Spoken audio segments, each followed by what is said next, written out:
c'est grave qu'est-ce que tu te fais péter, tu vois. Je m'en fous moi du regard des gens, tu vois. C'est ma mère elle pleure, mon daron il veut plus me parler, tu vois. Il voit plus mon petit frère, ma petite sœur. Frère, c'est pas une fierté. Hein. Si on retrace brièvement ton parcours, Mm. tes premiers pas officiels dans le rap, ça remonte à 2014 Mm. avec les clips de Beurre Noir. Avant, tu faisais partie du MSR. Est-ce que tu te rappelles de ce qui t'a donné envie d'écrire à la toute base? Ce qui m'a donné envie d'écrire, c'est Radmo et SY, tu vois. C'est les deux autres membres du groupe. Et il y avait cette petite compétition en mode qui aura la meilleure phrase et tout. Et en plus, tu vois, nous trois, on aime beaucoup la musique. Je pense moi un peu plus, tu vois. Mais on aime beaucoup la musique.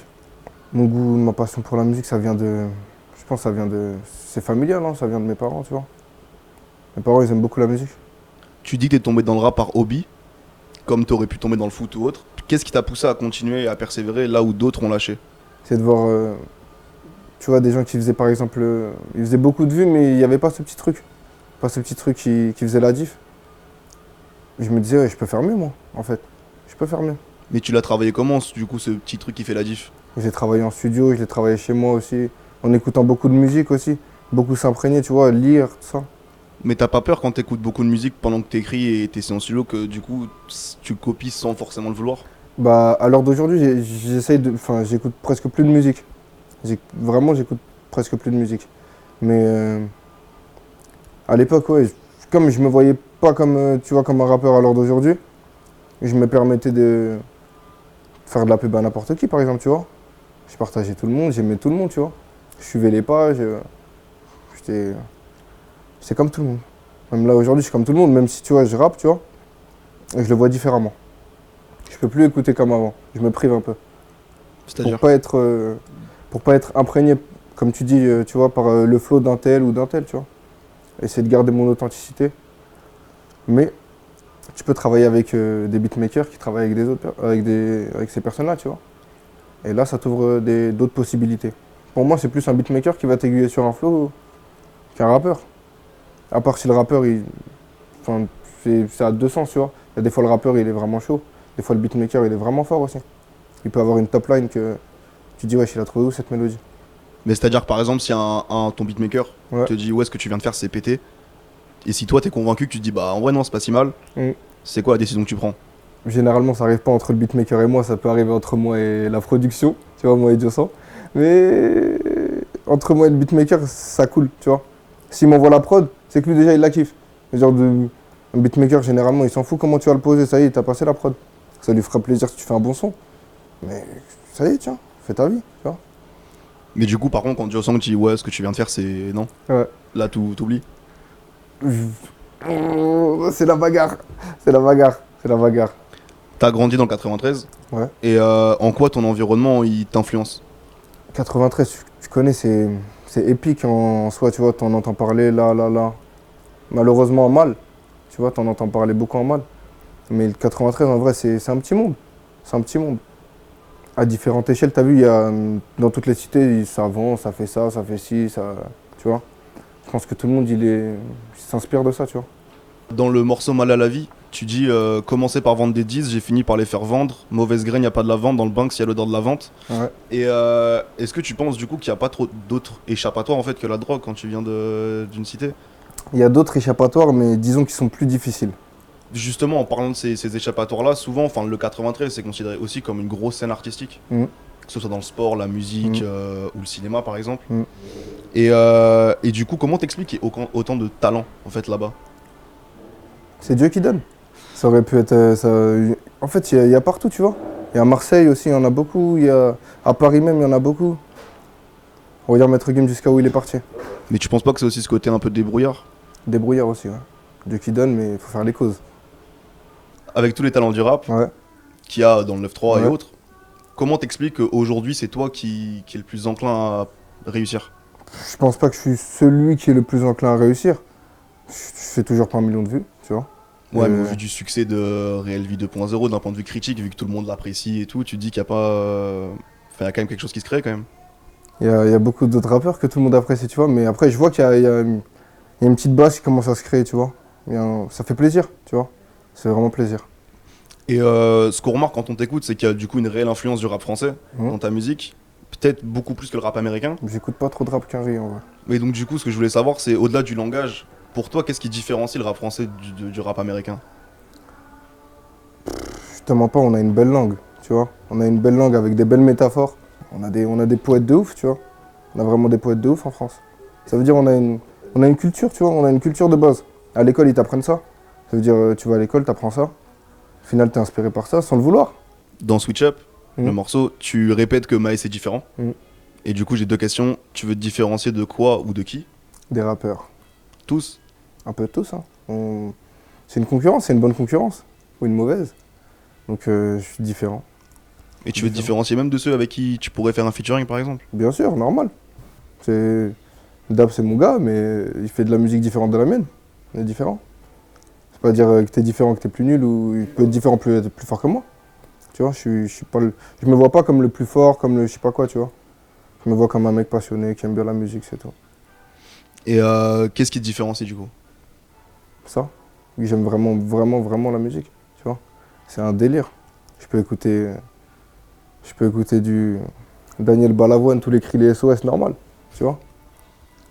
Depuis du coup Réel Vie premier du nom qui est sorti en Mhm. 2017 et encore plus Réel Vie 2.0, t'as toujours proposé une polyvalence de sonorité. Mhm.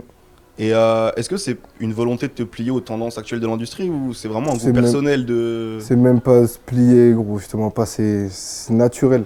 Franchement, t'as vu, comme je le dis souvent, dès que je reçois une prod, qu'elle soit rappée ou ambiançante, si je tape dedans, bah, je vais aller le poser direct, tu vois. Si je reçois 3 prods d'affilée à son ambiançante et les 3 je tape dessus, je vais aller poser 300 ambiancés direct, tu vois. Ouais, tu marches au coup de cœur en fait. Ouais, je marche au coup de cœur. Il n'y a pas de je vais faire ça pour. Non, coup de cœur. Et du coup, est-ce que en parlant de ça justement, t'as pas peur de te perdre musicalement entre tout ce que tu peux proposer comme couleur musicale? J'en ai entendu, tu vois, mon entourage, ils me disent de faire attention, tu vois. J'essaie de, j'essaie de toujours rester street dans mes écrits pourtant, tu vois. J'essaie de rester street, même si j'ambiance, tu vois. Le morceau pénave. Du réseau la tête, tu vois. Je me sens bien quand je suis entre ces mamelles. C'est, ça reste street, tu vois. Je parle pas de fin du love, faut délover. Ouais. Tu vois ce que je veux dire? Ça reste street. Et du coup, dans tes clips Mhm. et même dans tes textes, du coup, tu développes un personnage assez orgueilleux et arrogant et tout. Orgueilleux, je voudrais pas. Arrogant peut-être, ouais. Arrogant. Ouais. Et face caméra, donc dans les clips ou les Mhm. interviews, t'es assez retenu, Tranquille. un peu sur la réserve, à part la danse de l'épaule. Comme Et toi. du coup, alors même que le concept du personnage, c'est devenu quelque chose de vraiment présent dans le rap, qu'il faut que tout le monde ait une sorte de Ouais, marque je de suis fabrique d'accord. visuelle. Ouais. Pourquoi toi, tu cherches pas à faire un truc comme ça? Peut-être que la marque de fabrique, celle-ci, c'est le naturel. Les gens, ils l'ont pas trop ramené. Après, chacun sa marque de fabrique, tu vois. Moi, j'essaye de rester authentique, tu vois. Sans penser à ramener une marque de fabrique, d'ailleurs. Ça veut dire. Je pense que c'est ça, les gens, ils aiment, tu vois. Là, comment je te parle, tout à l'heure, on peut aller fumer une clope ensemble, je vais te parler de la même façon, tu vois. Ouais. Il n'y aura pas de. Ouais, t'as vu, moi, je suis là, je suis posé, tranquille, te citer, et. C'est pas vrai. Faut rester soi-même. Bah, c'est un peu ce que faisait Salif aussi Ouais, à l'époque. il était soi-même.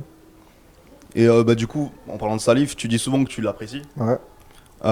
Qu'est-ce qui t'inspire le plus chez lui? Est-ce que c'est le fait que tu vis ce qu'il disait au quotidien? Ou est-ce que c'est la polyvalence musicale qu'il a toujours eu aussi dans ses albums? Que ce soit, il pouvait être assez street du coup dans les couplets et même pop sur certains refrains. Bah, moi, je vais pas te mentir, au moment où je l'écoutais, j'étais trop petit pour faire des bêtises du genre qu'il disait. Mais j'ai des grands frères, j'ai des grandes mastés, tu vois. Et j'entendais, je voyais, tu vois. Je veux dire, dès que j'écoutais ça, je sentais, tu vois. Je me sentais pas moi visé, mais je me sentais pas dedans. Mais mon entourage, ce que je voyais, ce que je vivais au quotidien, je me ressentais dedans. En plus, il dégage une force, une nonchalance. T'as vu, il a pas besoin de s'énerver pour te mettre un coup de pression, tu vois. Bon, il a un charisme naturel. Voilà. Mais du coup, est-ce que du coup, quand t'as grandi, en réécoutant Mhm. les morceaux et tout, tu t'es pris une autre gifle de ah oui, ok, il disait ça. Ouais, aussi. Ouais. Aussi. Ça arrive souvent. C'est Fiu aussi, ça m'a fait ça. Et je l'écoutais avant, mais je comprenais pas trop ce qu'il disait. Un petit peu après, vers mes 14 ans, tu vois, 15 ans. J'ai commencé à le réécouter, ouais. Mais du coup, en plus, ça montre quelque chose sur ta musique. C'est par exemple dans Réelle Vie, tu sortais t'avais déjà sorti Sale Histoire Mm. et les morceaux comme ça, tu les as remis sur LV 2.0. Et du coup, on a l'impression que t'as envie que les morceaux ils perdurent dans le temps et que les gens se le prennent plusieurs fois pour qu'ils comprennent un peu tout ce que t'as voulu raconter. En fait, t'as vu dans Real Vie 1, les 3 sons là que t'as cités, Évitez-nous, Sale Histoire et 42 Bayonettes qui sont dans Real Vie 2, je trouve qu'ils étaient pas à la hauteur de ce qu'ils sont, tu vois, aujourd'hui. Aujourd'hui, ils sont mixés avec tu vois, un mec sérieux, tu vois.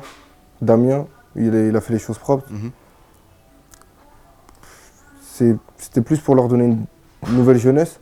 En plus, je pense qu'ils n'avaient pas trop vieilli, ils n'étaient pas trop connus.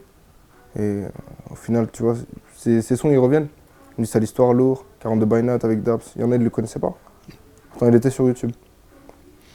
Et une question un peu plus large, il y a quelque chose de symptomatique dans le rap de la nouvelle génération. C'est les références à la drogue et tout le champ lexical et une sorte de sublimation. Mm.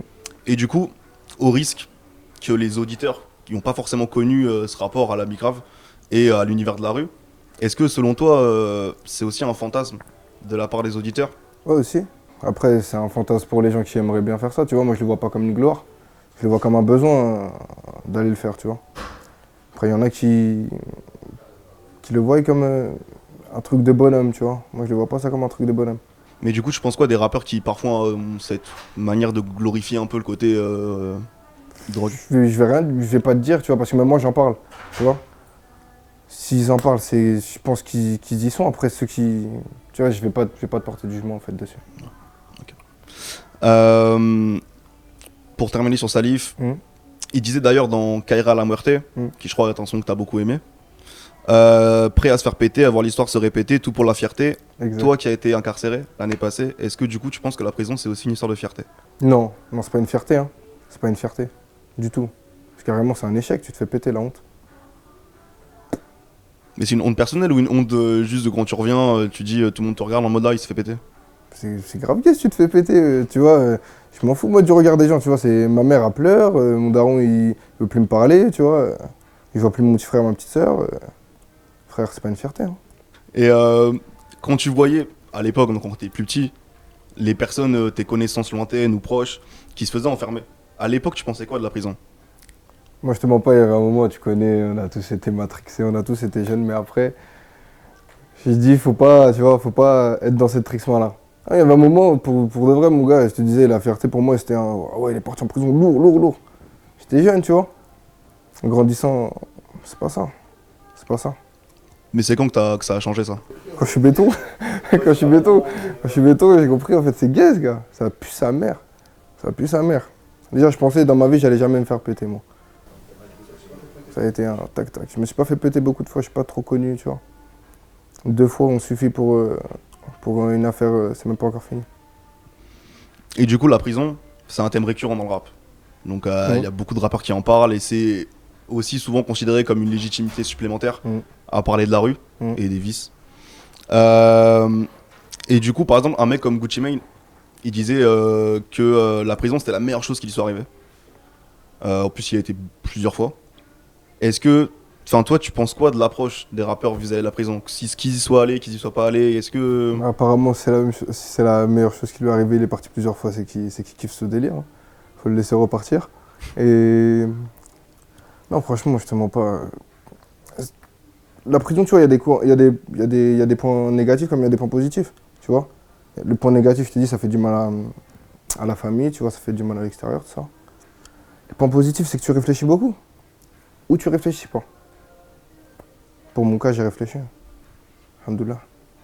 Moi, je dis, t'as vu, si tu rappes, si tu écris une phrase, faut que ça soit vrai. Sinon, t'es un acteur. Va faire des films. Tu vois. Rappe pas ta vie ici. Je prends un exemple simple. Un des plus beaux morceaux qui a été écrit sur la prison, c'est la lettre de Bouba Ali. Parce que du coup, Bouba était incarcéré à l'époque. Et chez lui, on remarque que quand il est sorti après, son écriture, elle a été transformée. Il a sorti ses meilleurs morceaux à l'époque. Et ce qui est curieux quand on écoute ta musique, en tout cas dans tes textes, c'est que quand tu parles de la prison, c'est relayé pardon, à un simple souvenir, à un fait. Ouais, Genre, il s'est passé et puis basta. Ouais. Et du coup, on a l'impression que t'es resté le même. Et donc, du coup, est-ce que tu penses que la prison a eu un impact sur ton état d'esprit? Ou au point qu'il y a un avant et après Maes? genre de 2016 à aujourd'hui? Ouais, je pense. Je pense. Je pense qu'il y a eu un bon impact. Ça a été, euh, ça a été un bon électrochoc, tu vois. Personnel ou musical? Personnel, musical, tout, tu vois. Personnel, tout, musical. Parce que ça m'a permis d'avoir plus de vécu en soi, tu vois. Ça m'a permis de dire des choses, ouais, de dire des choses que, tu vois, si je l'ai dit, il n'y a pas mon entourage, ils vont dire, ouais, je te raconte, tu vois. Ça veut dire, je reste dans ma continuité, même si, tu vois, je dis pas ça pour la gloire ou pas, tu vois. Si je le dis, tu vois, c'est que c'est fait, c'est tout. À quoi tu réfléchissais en prison quand t'es rentré? Parce qu'en plus, ton projet Réelville, il sort en janvier 2017. Mm. Donc t'as pas pu assurer tout ce qui est promotion et tout ça. Je pense que t'as quand même délégué ça à ton entourage. Mais est-ce que à ce moment-là, ta mentalité c'était quoi? C'était quand je sors, je nique tout dans le rap? Ou quand je sors, je refais la même chose et puis. Ou autre, hein? Je pense, je sais même plus, t'as vu, je sais pas dire, j'ai pas, oh là là là, j'en perds mes mots. Tu m'as posé une question. Ah, je réfléchissais à trop de choses en vrai.